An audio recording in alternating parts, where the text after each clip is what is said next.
Hi everyone, so I'm having a good makeup day and I thought it'd be a good excuse to actually do an update on my mother of all project pans, which is a collaboration with the Asian sensation, as I think Kat coined it, or Karen, but it is a collaboration with Kat from Rented Fashion and Karen Harris. We've also got a few other people that have joined us, Victor and MARIAM, and also Georgia Harris. So I'll link their channels below, and if you want to join, feel free to. It's been, I think, maybe 3 months since I did my intro, maybe more, because as you know, I don't like to update if I haven't made progress, but progress is progress, and even if I haven't got significant dips in them, I want to show you what it looks like, what my palette looks like currently, and the looks I've created, because I have documented all the looks that I've done with the Decadence palette, which is the palette of choice for me. The reason why I chose this palette is because it is a great accent palette, and I also like to use it on its own as well. This is sadly limited edition, but you never know with Pat. Anyway, without further ado, let's show you what my palette looks like. So this is what the palette looks like, and no significant dips, but I'm going to show you what it looked like before and what it looks like now. When I first did this project pan, pretty much the gold and the silver were completely untouched. Reason being, those are the two shades that I struggle with the most. I'm like, I don't use a lot of silver, I don't use golds that much. For me, these two shades, I can take them or leave them. I really had to rack my brain and look for inspiration as to how I was going to incorporate them in my daily life, because silver I just don't find particularly flattering on my skin tone, and then this is a really yellow gold, which again, it's just not a shade that I gravitate to. And if you are a Pat McGrath fan and you've got several of palettes, you'll know that she's put these shades in another palette before, in the small mini purple one, which I really didn't like that. But anyway, I actually did find a way to use these two shades, but I really had to rack my brain as to and force myself to use them. I was really inspired by Roxy Nima Rosmarin.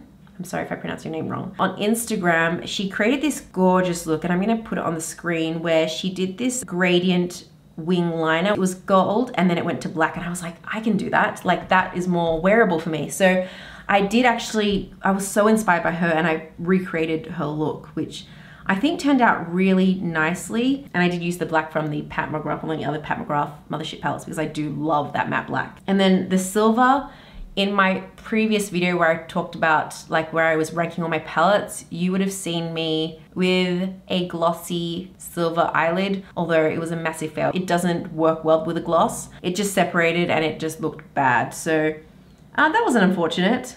I thought it was going to be good. I was actually really inspired by Violette's video where she did a glossy silver eyelid. She used an actual pigment, like a loose eyeshadow, I think, which is probably better. But I tried, I really tried, and honestly, again, it's going to be one of those things where that's how I might have to use it, is silver with some black or just a gradient wing. I really don't see me making much progress in these two shades, just because those are the two shades I struggle with the most. Then we've got the bluish kind of teal color, and this is probably my favorite color in the entire palette. I love using the shade. I have no trouble using it. I basically want to use it all the time. I've created lots of looks using it, and again, I like using it as a liner. I think it looks so gorgeous as a bold liner on the top and just a little bit of matte eyeshadow above it, and that's it. I've done that several times. I'll probably have to try and use it in a different way, because I just get in my comfort zone and I love it that way. This shade is really nice paired with this dark, like a maroon color. These two shades work so well together because I just think they complement each other really well. Yes, I did create a look with it where I used this as a liner and this above it. I think it looks really nice. I went through this phase where I wanted to test out each of the shades just as a wash of color over the lid. And this taupe shade looks, surprisingly, it kind of goes on more gray than it does brown. It looks kind of more like a brown taupe in the pan, but actually on the eyelid, it just looks more, a little bit more cool toned. I think it looks okay all over the eyelid, but I'm not the biggest fan. Like I probably wouldn't do it again because I think it just looks a little bit too gray for me. And I don't wear gray eyeshadows because I just think it doesn't complement my skin tone very well. This is a champagne kind of gold shade. And again, this is a shade that I find it easier to use than this yellow gold, but I do find myself just not reaching for it. I did use it the same way that I used the gold, where I used it like at the start of the wing and then used the black to finish it off. And I think that looked really nice actually. And then this other color, I have used this color. Just not a whole ton. I feel like I go through phases where I like warm toned eyeshadows. But recently I've kind of gone more into the cooler tones, like the purple, like I'm wearing today, greens, blues. So I don't really reach for these kind of reds anymore, but I think it is a stunning color. It's a duochrome. And yeah, I just need to get more use out of it. I think this shade is really nice. Actually, when I blend it out, this looks more like a matte. It doesn't have as much of a sheen as some of the other shades in this palette.